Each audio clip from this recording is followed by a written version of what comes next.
El asa de Henle tiene la función principal de crear un intersticio hipertónico. Además, se encarga de reabsorber dos moléculas que no se reabsorben en el túbulo proximal, que son el yodo y el magnesio, y además reabsorbe otras sustancias. El asa de Henle se compone de dos partes. La primera parte es la porción descendente y la segunda es la porción ascendente. La porción descendente es la delgada y la ascendente tiene una parte fina y una parte gruesa. La primera pregunta que nos tenemos que plantear, como en todos los segmentos, es cómo está la permeabilidad. Pues fijaros, desde que comienza la zona ascendente del asa de Henle es totalmente impermeable al agua. De manera que, fijaros, si dividimos el túbulo en dos partes, partiéndolo justo por la mitad del asa de Henle, desde que empieza la porción ascendente hasta el túbulo colector medular, con todo lo que incluye el túbulo distal, el túbulo colector, todo eso es impermeable al agua. La parte que empieza desde el asa de Henle descendente e incluye el túbulo proximal, todo eso es permeable al agua. Bien, la orina que salía del asa de Henle y que llegaba al túbulo distal es una orina diluida, es decir, tiene una osmolaridad de unos 100 miliosmoles. Y la orina que llega al asa de Henle, es una orina isosmótica, que significa que tiene una osmolaridad alrededor de 300 miliosmoles, que es la osmolaridad del plasma. El transportador, en el asa de Henle solo existe un transportador que tengáis que saber, que se sitúa en la porción ascendente del asa de Henle. Este transportador reabsorbe tres sustancias: reabsorbe sodio, dos cloros y un potasio. Reabsorbe todos estos desde la luz tubular y los mete al intersticio. Un cloro, dos cloros, un sodio y un potasio. El diurético que actúa en este segmento tubular son los diuréticos de Lasas, es la furosemida y el muy conocido Seguryl. La furosemida lo que hace es inhibir este transportador. Al inhibir este transportador, lo que se produce es que va a eliminar más sodio. Elimino más sodio por lo mismo que habíamos explicado antes, porque en el asa de Henle, en condiciones normales, reabsorbo 90 miliequivalentes de sodio. Estos 90 miliequivalentes no se van a reabsorber si doy furo, con lo cual, ¿qué pasa? Que al túbulo distal va a llegar muchísimo más sodio del que llega normalmente, va a llegar 10 veces más. El túbulo distal va a intentar trabajar el doble y va a conseguirlo, va a reabsorber 20 miliequivalentes, pero eso significa que a mi túbulo colector cortical van a pasar 80 miliequivalentes en vez de 1, y aunque este se ponga a trabajar a tope, es solo capaz de reabsorber 2 miliequivalentes, y al final voy a eliminar 78 miliequivalentes, que fijaros que es muchísimo más, 80 veces más que lo que elimino de forma normal.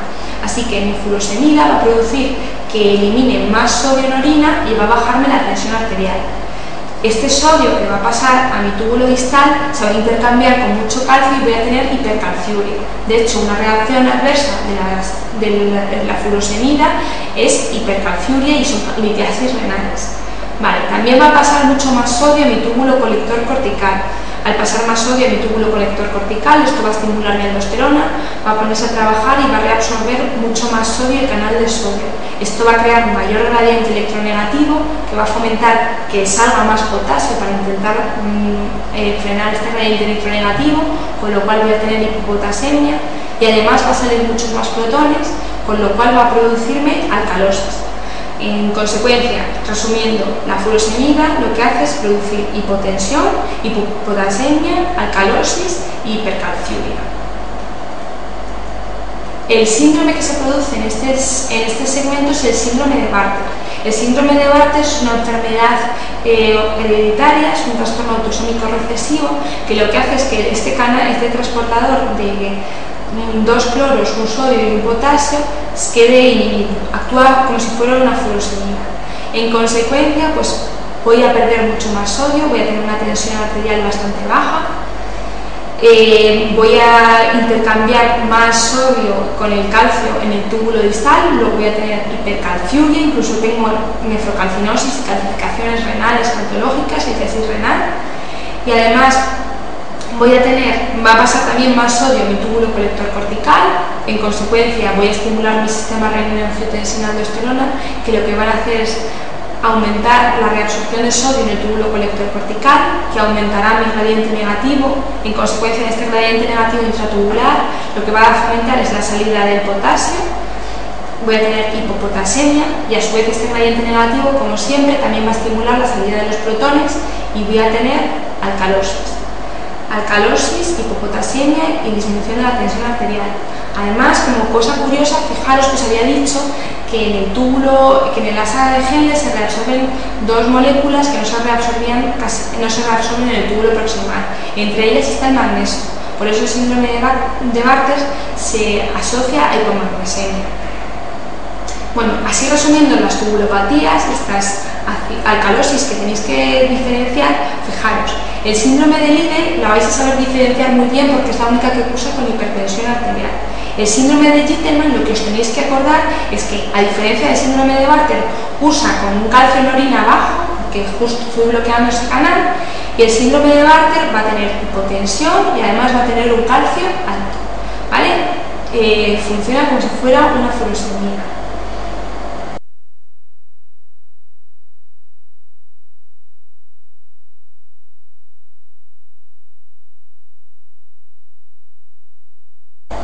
Vamos ahora con las dos preguntas, las dos cosas que os dejé sin explicar cuando empezamos el túbulo colector medular.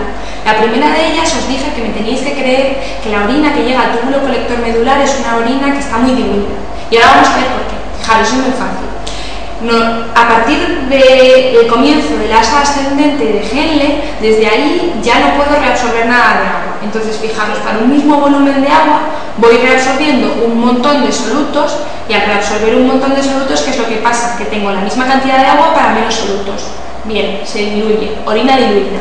Esto era fácil, ¿no? Bien, la segunda pregunta que dejé sin explicar y que os dije que me tenéis que creer es que el intersticio era muy hipertónico y es más hipertónico cuanto más distal, cuanto más cercano a la papila renal se encuentra, es decir, cuanto más profundo. Y esto se explica gracias al mecanismo contracorriente. El mecanismo contracorriente se llamó así porque, fijaros, gracias a la disposición de horquilla del asa de Henle, en la porción descendente la orina va en sentido justo contrario a la porción ascendente. Por eso se llamó contracorriente. El mecanismo contracorriente, bueno, para que el intersticio sea hipertónico interviene también un poco el túbulo colector medular. Así que fijaros, yo aquí he dibujado el asa de Henle y un poquito del túbulo colector medular. Vale. Cuando a mi asa de Henle llega un sodio, en mi porción descendente no existe ningún transportador que pueda transportarme el sodio al intersticio. De manera que el sodio que llega a mi túbulo descendente viaja hasta la porción ascendente del asa de Henle, donde se reabsorbe gracias al transportador que os he explicado antes. El transportador que reabsorbe sodio, 2 cloros y un potasio. El catión más importante para comprender este mecanismo contracorriente es el sodio, así que nos vamos a basar solamente en el sodio. Bueno, pues ya como os digo, en el asa ascendente de Henle se reabsorbe un sodio, de manera que el sodio va a pasar a mi intersticio. Como voy reabsorbiendo sodios, mi intersticio va a alcanzar una concentración más alta de sodio, con lo cual se va haciendo más hipertónico. Fijaros, esta hipertonicidad del intersticio lo que promueve es que mi porción descendente, que habíamos dicho que era totalmente permeable al agua, quiere equipararse osmóticamente al intersticio, con lo cual va a perder una gotita de agua que va a salir al intersticio. Esta gotita de agua que se va a perder del interior de mi túbulo descendente va a contribuir a que la concentración en mi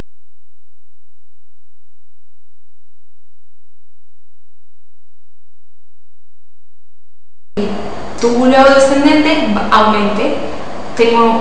Y realmente la concentración en el túbulo descendente se va a equiparar a la concentración que tengo en el intersticio. Esta salida de agua, por otro lado, no va a hacer que mi intersticio pierda la hipertonicidad. ¿Por qué? Porque aquí va a llegar otro sodio y el sodio lo que va a hacer es reabsorberse otra vez, con lo cual mi intersticio va a persistir hipertónico. Fijaros que además yo aquí he pintado uno, pero hay muchos más transportadores. Pero es que además, fijaros que mi orina, que ya está en mi porción descendente, lo que he pintado de amarillito ya está más concentrada, va a fluir. Para entender esto vamos a hacer un esquema mucho más fácil. Fijaros, yo he pintado aquí mi asa de Henle y he pintado 4 gotitas. He pintado 4 gotitas en un momento hipotético que fuera 0. Fijaros que todas tienen la misma osmolaridad, que es lo que significa el 300. Las he pintado en 300 porque os he dicho que allí la orina, a la SGL, a la porción descendente, llega una orina isosmótica, es decir, con una osmolaridad de 300. Vale. He pintado todas con la misma osmolaridad. Pues fijaros, gracias a los transportadores de sodio, se va a reabsorber sodio al intersticio, que es lo que significan las flechas rojas. Al pasar sodio al intersticio, fijaros que en consecuencia de esto, la gotita que está en mi porción ascendente se va a diluir y la gotita que está en mi porción descendente se va a concentrar gracias a la pérdida de agua hacia el intersticio. Con lo cual, fijaros, las que estaban en la porción descendente van a tener una osmolaridad ya de 400 y las de la porción ascendente de 200. Vale, pero es que la orina fluye, que es lo que quiere significar esta flecha redondeada roja. Entonces, en el segundo paso, fijaros, solo he movido la orina. Las dos que estaban en la parte ascendente quedan ahora en la parte más distal, en la parte más baja, y he puesto una nueva gotita que es la que entra porque fluye la orina. La he pintado a 300 porque acordaros que la orina llega en la SGL en una osmolaridad de 300. En este momento, fijaros que también se va a producir reabsorción de sodio. Van a perder hacia el intersticio para seguir siendo hipertónico. Lo que va a producir que la porción que está en las gotitas que están en la porción descendente se concentren más y las que están en la porción ascendente se diluyan más. Fijaros que he pintado lo que es el paso. La que había llegado, que antes estaba en 300, ahora pasa a 400, gracias a que se concentra, y la de 400 pasa a 500. Las otras se diluyen. Pero es que mi orina sigue fluyendo, que es lo que significa otra vez la flechita. Fijaros que en este momento ya llega otra nueva gotita, que es lo que he querido significar con la gotita de verde de orina, y esto significa que por un lado, fijaros que cuanto más distal está, cuanto más distal, más próximo a lo que es la horquilla de la SGL, estoy más hipertónico, en consecuencia de que la orina va fluyendo y que sigue persistiendo el mecanismo de reabsorción del sodio, y mi intersticio va a ser hipertónico. De manera que, fijaros, yo he pintado aquí que la osmolaridad, realmente las gotitas las tendría que haber pintado, dentro de la SGL, pero las he pintado fuera para no manchar más el dibujo. Pero fijaros, conforme se va acercando más a la papila renal, se va haciendo más hipertónico, y conforme va ascendiendo por la SGL, al reabsorber solutos y no poder reabsorber agua, se va diluyendo. De manera que la orina que saldrá de mi SGL será una orina diluida y estará más concentrada cuanto más próxima a la papila. Llega a unas concentraciones en torno a 1200. Además, existe otro mecanismo que hace que el intersticio sea tan hipertónico, y ese otro mecanismo funciona en el túbulo colector medular. Fijaros, en mi túbulo colector medular hay una molécula de la que no hemos hablado hasta ahora, que es la urea. La urea es una molécula muy pequeña que es muy sensible a los cambios de concentración. En el túbulo colector medular, cuando tengo estimulada mi ADH, va a pasar mucha agua a mi intersticio. Fijaros que lo he pintado con la gotita. Si yo reabsorbo agua, pero mis solutos no se reabsorben, en consecuencia va a aumentar la concentración de urea en mi intersticio, en mi luz tubular, perdón. Al aumentar la concentración de mi urea en mi luz tubular, esto va a ser un estímulo para que por difusión pasiva pase al intersticio. Entonces se reabsorbe urea a mi intersticio. Esta urea es capaz de producir bastante carga y contribuye a la hipertonicidad de mi intersticio. Además, también la ADH estimula canales que fomentan la reabsorción de la urea. O sea que la urea, que se reabsorberá más en las zonas más distales, que es donde está más concentrada, también contribuye a favorecer que mi intersticio sea más hipertónico.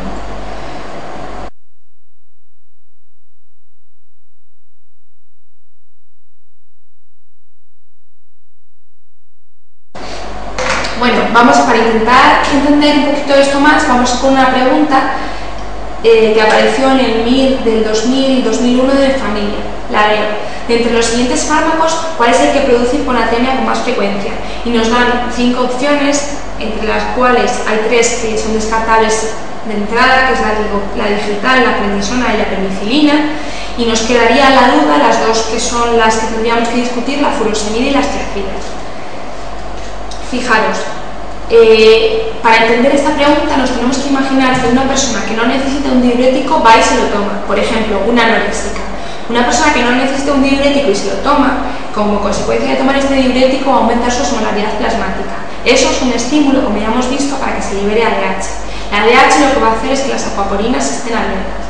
Al estar las acuaporinas abiertas, esto lo que produce es que permanezcan abiertas y que se pueda reabsorber líquido. El problema es cuando yo doy una furosemida, hemos dicho que la furosemida inhibe ese canal que reabsorbía el sodio, el cloro y el potasio. Consecuencia de la inhibición de este canal, fijaros que lo que inhibe es el mecanismo contracorriente, inhibe que el intersticio se haga hipertónico. Es decir, que si yo doy a una persona una furosemida, el intersticio no va a ser tan hipertónico. En cambio, si doy una tiacida, como la tiacida no interviene para nada con el mecanismo contracorriente, el intersticio va a seguir siendo lo hipertónico que era en condiciones normales. De manera que cuando yo doy a una persona una furosemida, aunque están abiertas esas acuaporinas, no se va a poder reabsorber mucho volumen de agua. ¿Por qué? Porque la orina, que está muy diluida, no se va a enfrentar a un intersticio tan hipertónico, es decir, no tiene el intersticio tanta necesidad de chupar agua y no va a reabsorber tanta agua. En consecuencia, voy a aumentar el volumen de orina que voy a perder.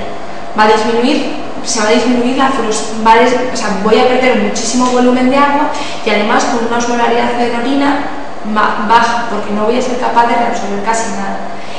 Al contrario, las tiacidas lo que hacen es, como no alteran el mecanismo contracorriente, van a poner en relación una orina que está muy diluida con un intersticio muy hipertónico, muy ávido de agua.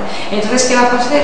Que se va a reabsorber muchísima agua, en consecuencia el volumen de orina no va a ser elevado, incluso la osmolaridad en orina va a ser normal o incluso alta. Lo que nos tiene que quedar con esto claro es que las tiacidas retienen más agua que sodio, de manera que producen hiponatremia, porque yo para una misma concentración de sodio retengo más agua, es un volumen diluido, entonces por eso tengo hiponatremia.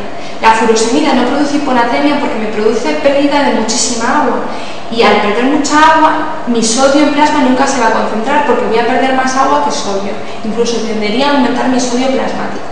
¿Vale? Entonces, la respuesta a esta pregunta, ¿cuál produce hiponatremia con más frecuencia? Son las tiacidas, porque las tiacidas, al reabsorber más agua, es como que diluyen y producen hiponatremia dilucional.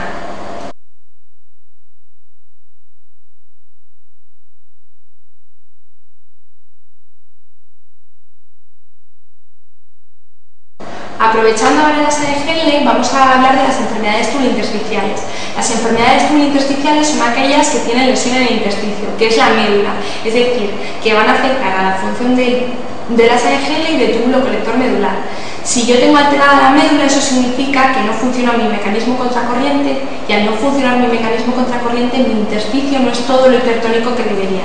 Al no ser mi intersticio lo hipertónico que debería, no puedo reabsorber esa orina diluida que acabo eliminando. Tengo alto volumen de orina, que es lo que conocemos como poliuria, además orino más por la noche, que es lo que conocemos como nicturia, y como consecuencia de que estoy orinando mucho más volumen del que debo, voy a tener mucha sed, que es polidipsia.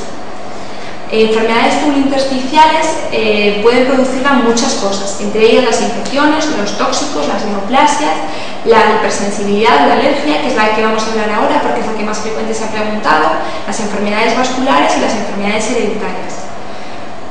Bueno, vamos a centrarnos en la nefritis tubulointersticial inmunoalérgica, que en realidad es como una alergia renal. Se suele producir en la segunda exposición a un fármaco.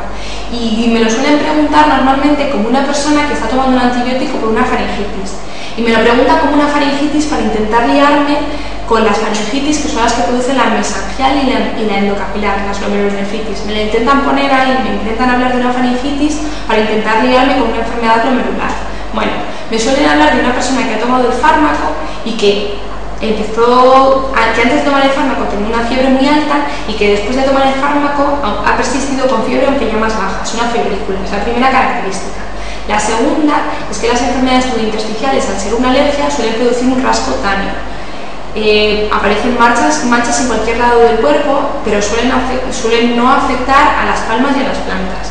Además, La tercera característica clásica de las tubulointersticiales inmunoalérgicas es que producen eosinofilia. Este es un dato muy importante de cara al examen, porque solo existen tres cosas que pueden producirme eosinofilia en nefro. La primera de ellas es el aterombolismo de la arteria renal. La segunda son las vasculitis, en concreto a la cabeza, el Churg-Strauss y la PANA. Y la última es la tubulointersticial inmunoalérgica. Todas estas tres pueden producir eosinofilia. Entonces, cuando me hablen en un cuadro de nefro de eosinofilia, ya tengo que descartar todas las demás que no son estas tres. Bien, estas tres primeras de las que os he hablado, la febrícula, el RAS y la eosinofilia, son la triada clásica de la nefritis tubulointersticial inmunoalérgica. Bien, también puede producir insuficiencia renal aguda, habitualmente no oligúrica. Ya os he dicho que las intersticiales son precisamente poliúricas. Además, como consecuencia de que es una afectación renal aguda, cursa con agrandamiento de los riñones, eso lo que hace es distender la cápsula que envuelve los riñones y puede producirme un dolor lumbar, aunque realmente la puniopercusión va a ser siempre negativa. Y en el caso de que biopsiáramos estos riñones, cosa que normalmente no se hace porque van bien, veríamos que tiene un infiltrado linfomononuclear en la biopsia. ¿Cuál es el tratamiento? Pues fijaros, el tratamiento es retirar el fármaco. Con eso suele ser bastante lo necesario. Últimamente lo que sí que estamos haciendo es dar corticoides. No existe todavía consenso en que haya que dar corticoides, aunque la verdad es que es lo que hacemos y suele venir bastante bien. Quiero que diferenciéis claramente la nefropatía tubulointersticial de la nefropatía tubulointersticial crónica por analgésicos. Son dos entidades distintas, fijaros. La nefropatía tubulointersticial se produce por dosis independiente, es una alergia. Yo me tomo un día el fármaco, que suele ser a la segunda exposición, y me produce la nefritis tubulointersticial. En cambio, la nefropatía tubulointersticial por analgésicos se produce por acumular muchas dosis, es decir, suele ser, me van a hablar de mujeres, o de personas consumidoras habituales de analgésicos. Entre ellas, como las personas que más consumen analgésicos suelen ser las mujeres alrededor de los 40 años, entonces me van a preguntar este tipo de caso. La diferencia también es la clínica. Por supuesto, en la clínica la tubulointersticial va a producir RAS, fiebre y eosinofilia, que os he dicho que es la triada clásica, y en contrapartida la nefropatía por analgésicos va a producir anemia y piuria con cultivos negativos.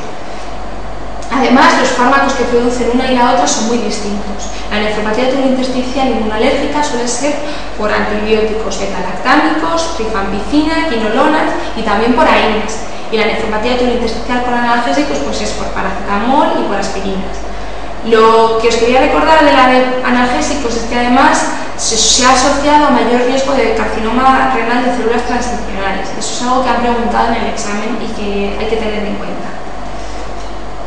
Hasta aquí llegamos con el asa de Helling.